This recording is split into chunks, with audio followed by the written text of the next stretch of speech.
Welcome back sa ating channel. Naging mainit nga na usapin di umano sa mundo ng social media ang nangyayari nga na bombing suicide sa Marawi. Dito nga natin makikita mga kaibigan, sa nangyaring trahedya na lamang na ito ay talagang hindi na nga kinakatakutan ang namumuno sa administrasyon na ito dahil dumadami na naman ang mga ISIS at talagang ang mga ganib sa kapangyarihan ay talagang ginagamit nila ang pagkakataon na ito para makakulimbat ng kaban ng bayan. Talagang nabuking na nga rin ang kasinungalingan ni Kuting ng Norte na ito. Dito natin mapapatunayan na talagang napakawalang kwenta talaga ng Kuting na ito. Sa nangyari nga na bombing sa Marawi ay talagang wala pa rin itong action. Dito natin makikita mga kaibigan na talagang umaksyon pa si VP Sara Duterte at parang siya na nga ang pangulo ng bansang ito. Gaya hindi gaya ni Kuting na ito na sobra-sobra na ang kanyang ginagawa. Mas lalong lumalala pa yata ang pagiging kurap at gagamitin na naman ang Marawi na ito na makapaglikom ng maraming salapi at kukulimbatin na naman ng mga pulpolitiko na ganib sa kapangyarihan tulad na lamang ni Tamba at ni Lisa Smugs, lalong-lalo na itong si Kuting na ito. Dito nga natin makikita mga kaibigan, sa kabila ng lahat ay talagang isiniwalat nga ang kasinungalingang ginawa ni Kuting ng Norte na ito. Dito natin mapapatunayan na talagang sayang na sayang ang binigay ng taong bayan na second chance para pamunuan niya ang bansang Pilipinas at binalik pa ang tiwala sa mga Marcos. Ngunit kayon nga ay talagang dismayado ang maraming netizen dahil sa ginawa ni Kuting na ito. Well mga kaibigan, para nga sa karagdagang impormasyon, panoorin nga natin ang buong video. At kung bago ka pa lamang sa aking channel, huwag kalimutan i-click ang subscribe button at notification bell para lagi kang updated sa ating mga bagong video. At para sa sulit viewers natin dyan, maraming salamat sa walang sawang pagsuporta. Maghigop muna tayo ng dark chocolate. Okay. So, yung gustong makatikim ng dark chocolate na ito, yan, kontakin nyo na number. Napakasarap, napakasustansya po ito. 100% pure organic cacao tableya. Okay, pag-usapan natin ngayon itong pahayag ng ating Pangulong Marcos tungkol sa Marawi bombing. I'm sorry to say, but medyo inconsistent yung kanyang pahayag. Dito sa mga pahayag ni Secretary Teodoro, ni General Browner, I don't know kung sino sa kanila ang tama o mali. May nagsisinungaling sa kanila. Ang Pangulo, nag-post kaagad ng kanyang, anong tawag nito, saloobin sa nangyari. Ang Vice Pangulo, nag-video message. 2 minutes video na maramdaman mo yung sinseridad ng Vice Pangulo, pakikiramay niya at pagbibigay ng guidance sa mga nasa sakupan niya, mga kamag-anak niya sa Marawi. Remember, may dugong Muslim si Tatay Digong. Ang mother niya is Muslim Maranao. Of course, may dugo ring inchik. So, may malasakit itong si BP Sara. Kaya, kung nagsasalita siya, may Arabic word na ginagamit niya, sukran. That's Muslim, ano. Okay. So, himay-himayin natin ang statement ng Pangulo. Sabi niya, I condemn in the strongest possible terms the senseless and most heinous acts perpetrated by foreign terrorists upon the Mindanao State University and Marawi communities early Sunday morning. Binanggit niya kaagad na foreign terrorist.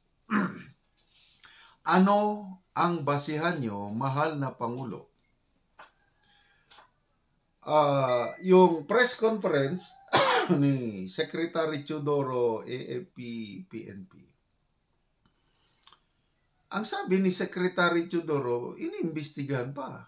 Hindi naman porke may namatay na babae na unidentified, parang foreigner na.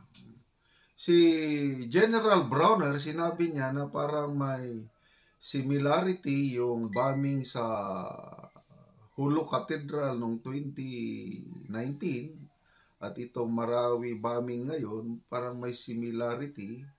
Pinag-aaralan pa, ganun. Kasi yung Hulu bombing, meron talagang foreign suicide bomber na involved. Kaya lang dito, hindi sigurado. Iniimbestigahan pa. Ang sabi ni Governor Adjong ng Lanao del Sur, let's not speculate, sabi niya. Hintayin natin ang investigasyon ng PNP at AAP bago tayo mag-conclude. Oh, yun ang tama. Bakit ang Pangulo, Bongbong Marcos na webpage sa social media, sinabi niya na perpetrated by foreign terrorists. So, sino ang nagsisinungaling?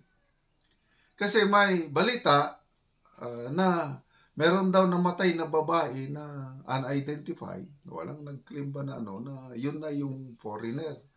Sabi ng merong kumakalat ngayon na video sa social media, ang mga Christians na nakasaksi mismo nandun sa loob ng MSU Gymnasium. Sabi nila, hindi man yun foreigner. Sabi nila, nandun lang, nagkataon na nandun sa loob.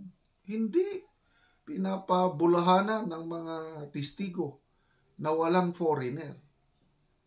Bakit sasabihin ng Pangulo na may foreign terrorist? So, somebody is lying. O somebody hindi tama ang sinasabi. Speculation. Pangulo pa naman. Ano ba naman tong ating Pangulo? So, mamaya, ikuan ko kung ano talaga yung aking assessment. Okay. Ito pa, sabi niya, I have instructed the Philippine National Police and the Armed Forces of the Philippines to ensure the protection and safety of civilians and the security of affected and vulnerable communities. Additional security personnel are also being deployed. Focus dito tayo. Statement ng Pangulo.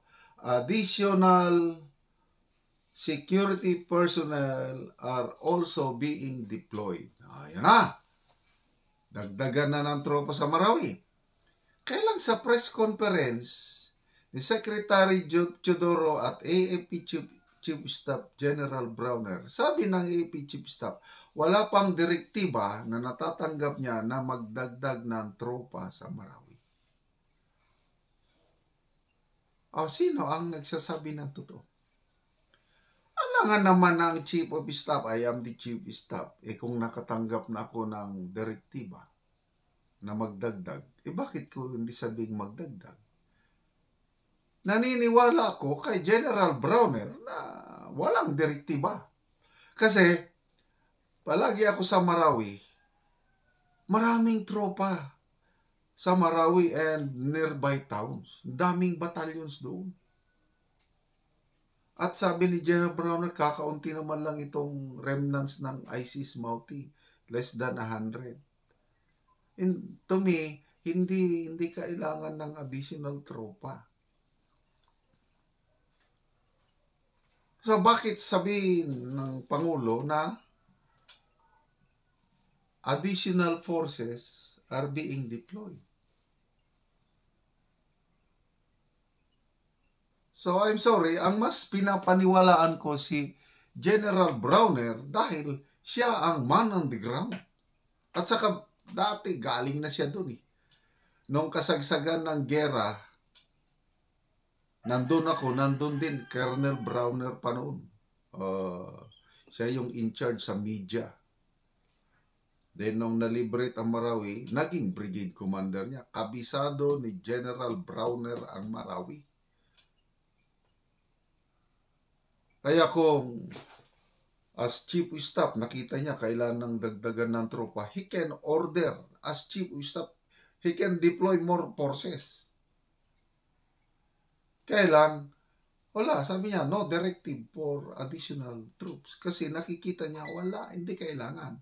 Kaya itong Pangulo natin, I don't know, pagbigay siya ng statement na additional security personnel are also being deployed. Okay, ito, assessment ko lang ito. Itong statement ng Pangulo na ito, hindi siya ang gumawa. Ginawa ng kanyang mga staff, o PCO ba, o whatever. Pataka-taka kung Bisaya. Kulang sa sinseridad. Ano lang ito, pakitang tao lang na at least ang Pangulo may aksyon na. Ayun, nagsalita na, nag-condemn na. Kaya lang, nasaan ang Pangulo? Bakit hindi siya man lang nagpakita na, kasi importante po yung mga ganyang sitwasyon. Yung leadership, magpakita ka. Not necessarily na magpunta ka sa Marawi. Kundi, ano na ngayon, social media age na tayo ngayon. Kahit nasaan ka, pwede, kagaya ng ginawa ni BP Sara. I don't know kung nasaan siya. Umupo, 2 minutes lang, nagsalita, Tagalog, madaling maintindihan, tapos ikinalat. O di narinig natin ang BC Pangulo, magmatsyag po tayo, wag po tayong magkumpiyansa, wag nating pabayaan na masira ang kapayapaan ng Mindanao, sabi niya. Naranasan ko na yan noong 2016. Inatake rin kami ng mga terorista sa Davao, kailang nakayanan namin ito. Wag nating pabayaan, magkaisa tayo. Na nagsasalita ang BC Pangulo. Ako personally, na-inspire ako pag nakakarinig ako ng ganyang guidance, mensahe ng mga leaders. Ang presidente, nasaan? Yun ang tanong.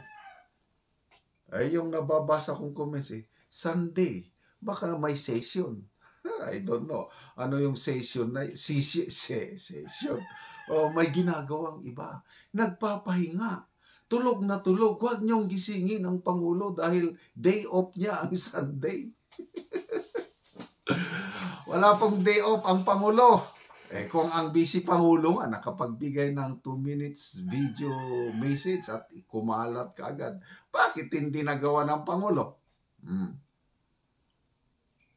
Bakit post lang, text message lang ang i-post niya na ano?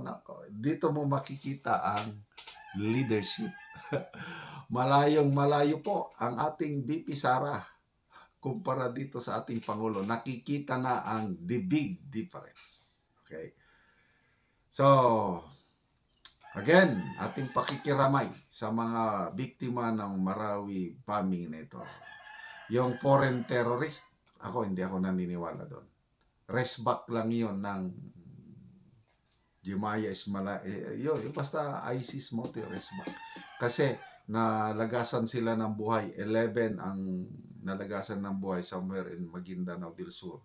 Noong, December 1. Kaya, ang Marawi, mga tropa dyan na parelax-relax. Kasi nakapokus na sa kung saan nakapokus. Peace talks na ba? Nag-relax na dahil peace talks na daw. Wala na, nasingitan. The university, which is supposed to be a bastion of peace, harmony, tolerance, reason, and humanity. The Mindanao State University Alumni Association and all alumni of this venerable institution all over the world condemn in no uncertain terms the dastardly act of violence and treachery. We vehemently pray for the eternal repose of the innocent victims who lost their lives and deeply commiserate with their loved ones. We sympathize with those who were injured and pray for their healing and recovery. We urge that the perpetrators will be found and brought to justice. We pray an end to violence. We pray that nationality, peace, and harmony will prevail in the university, our country, and our society. Okay? So, sino bang mga sikat na MSU alumni? Si Senator Bato, nag-aral muna sa MSU bago napunta sa PMA. Ang aming pastor sa Agusan del Sur, Pastor Tommy Mascareñas. Ang anak ko, ang dami, mga kilalang graduates ng MSU. Saludo ako sa High Standard of Academic Excellence, basta MSU, may ibubuga. So, nakakalungkot, 12 na po ang yung more than 40 injured, maraming serious sa kanila, nag-undergo ng surgery. So, nakakalungkot. Ito, may nabasa akong news na sinasabi ng DNDAP, lalo na Secretary Gibo Teodoro, na parang may kamay daw ng mga foreign terrorist. Parang may namatay daw na babae, parang suicide bomber. Kung totoo, medyo delikado. But then, mamaya may share akong video sa inyo. Interview ng isang Muslim sa mga Christians na nakasaksi. Kasi po, misa ng Roman Catholic sa loob ng university. So, mga Christians ang nandun. So, mayroong isang concerned na Muslim nag-interview sa mga in-interview niya ang mga Christians nga nagsimba. Pinabulahanan ng mga nandun, nakakita sa pangyari na walang suicide bomber. Yung namatay na babae talagang nandun lang din na nakaupo. So, hindi So, panoorin natin mamaya. Ang klaro dito na dahilan, ito? Resback ito ng mga terrorist. Yung nangyaring pagkamatay ng 11 terrorist sa may Maguindanao del Sur. So maganda yung ginawa ng 6th Infantry Division dahil naunahan nila ang mga terrorist. Kaya lang, dito sa area ng Marawi, under ito ng 1st Infantry Division, sorry na lang mga kapwa ko Army, lalo na yung 103rd Brigade na nasa Marawi, patulog-tulog sa pansitan. Ginimbal nila ang magandang katahimikan, kapayapaan sa Marawi dahil sa pasensya na, ba't kapabayaan ito Nasaan yung intelligence confidential funds ninyo? Lalo na sa Pangulo. Ang laki ng confidential intelligence fund niya. Anyway, topic ko na lang yan bukas. Hindi pa maalis-alis ang trauma ng mga taga-Marawi. Yung nangyari nung Marawi Siege 2017, ngayon bumalik na naman. But this time, karamihan ng mga biktima are all Christians dahil pagsimba yun ng mga Kristiyano. Anyway, ito na yung sinasabi ko, video na na-share lang sa akin, isang nagmamagandang loob na Muslim na nakikiramay sa mga Kristiyanong na biktima. Ito, klaruhin natin kung may suicide bomber ba wala, pakinggan nyo sila. Bagsak sa nakulat siya. Ang anak ko na siya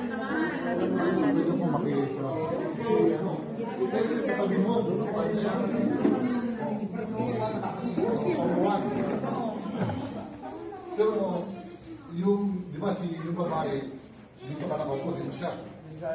Sa unahan. So ikaw yung next sa kanya. So doon yung sumabog mismo.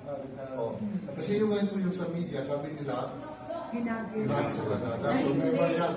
Marami na ako natanong din na nasa harapan, sinabi niya na hindi, wala sila nakita. Kasi kayo mismo makikita nyo, agis, di ba? Yung ganyan ka, may makagis, makikita mo yun. Kami nagsisimba sa harap mo Sa sa harap, altar. Pag-umpisa lang. Sa likod yung anak ko. Kaya yung bumba dito sa bangko, ito inupuan mo dyan sa ilalim. So, may nakalagay. May nakalagay na kasunod ng takpa.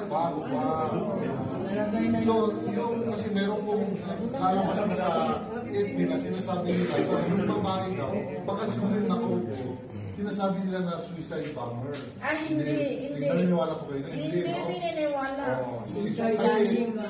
Kasi ano yun, nandun na yung support. May nakita yung kasamahan namin, may pumasok ng lalaki na maputi, may dalang bag, dalawa sila na nilagay sa ilalim ng bag. Sinusupak ko rin yun. Nung habang Nag-imisa kami sa harap yun sa altar. Then siya kami sa likod. Ngayong dalawang lalaki po, habang pagpasok nila, pag nag-imisa, wala pa rin. Nag-umpisa, nagpasok na sila. Na kami, hindi niya alam na may nakalagay na bangko kung bumba ba yun na nakaupo yung mga babae. Pagkapasok lang yun talaga. Yeah. Kasi po, yung isang babae na rin na nangalan na siya tayo, sa mga sinasabi nila, suicide bomber. Pero kung titingnan mo, ako rin ko, meron siyang best friend na Muslim, nagtitext sa akin ng magulang niya, nasabi niya, assistant secretary, yan, kilala best friend ng anak ko yan, hindi yan pwede maging suicide bomber. Hindi sabi niya, dahil kilala namin yan, sabi niya. So, kaya ako rin po, nag-interesado ko na nagtatanong para, kasi kawawa naman yung biktima na nga, pag-biktima uli na gano'n, di ba, paling parata, na yung tunay na may gawa, palakad-lakad lang dyan. Hindi pwede yung gano'n. Kailangan, kung sino po yung may gawa, yun ang dapat maparusahan. Makamit natin ng justice. Kami po, bagamat ako po ay Muslim, taga Marawi, damang-dama po natin yung nadaman nyo. Talaga po saan, sinabi ko na po noon sa may pakpak ng mga biktima rin, na meron po naliligaw na isa na o dalawa, di ba? Hindi po yan nagre-represent ng buong pamusliman. Ibang reliyon din. May masama, di ba? Kristiyano masama, hindi lahat ng Kristiyano masama. May isang masamang Muslim din lahat, di ba?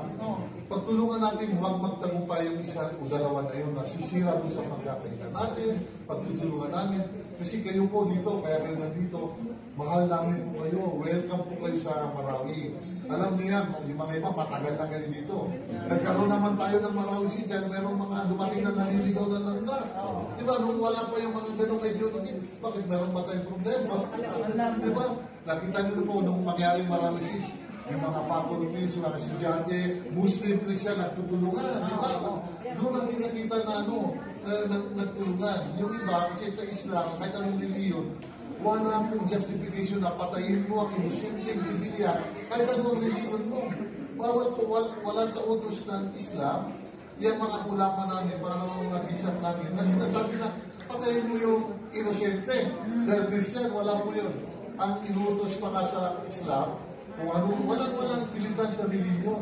Kung ano reliyon mo, nirerespeto ka. Pero din po yung turo ng aking propeta. Yung, meron lang po yung mga naliligaw na landas. Ang gusto nila, magkaaway ang Muslim at Kristiyano. Diba? Yun ang kanilang objective minsan. Huwag natin payagan po yun na, diba, magawa nila. Kasi minsan, may nag-post din, nag-aariligan. Sabi nung mga Christian dito, sabi ko, kung ano gusto nyo, agisan din namin ang ginaraga ang mga mosque nyo. Kasi, pag ginawa mo yun, tagumpay sila. Dahil yun ang gusto nilang mangyari. So ngayon, huwag natin sila hayaan na matagumpay. Lalo natin ipakita na tayo nagmamahalan, tayo nagkakaisa, laban po sa mga naliligawan ng das. Yun po yung dapat sa atin. Sana po, huwag lagi sa mga puso natin, yung mga nagalit sa mga kapwa natin. Well mga kaibigan, dito nga natin makikita kung sino nga ba talaga ang may malasakit sa nangyari sa Marawi na ito. Kaya naman dapat natin talagang suportahan si VP Sara Duterte dahil kung titignan at pag-aaralan natin kahit sa anong batikos nga na ginagawa kay VP Sara Duterte, kahit anong paninira ay talagang makikita pa rin natin ang kanyang sincere at desire na tumulong sa taong bayan at talagang napuno lamang si VP Sara Duterte sa kanya bebeltahan ang mga tambaluslos na ito. Ngunit sa mga ganitong sitwasyon ay hinahayaan niya ang mga tamba na magpasikat na kahit walang ginagawa ay parang maraming ginagawa. Makikita natin ang ginawa ni VP Sara Duterte dito na umaksyon agad sa problema sa Marawi.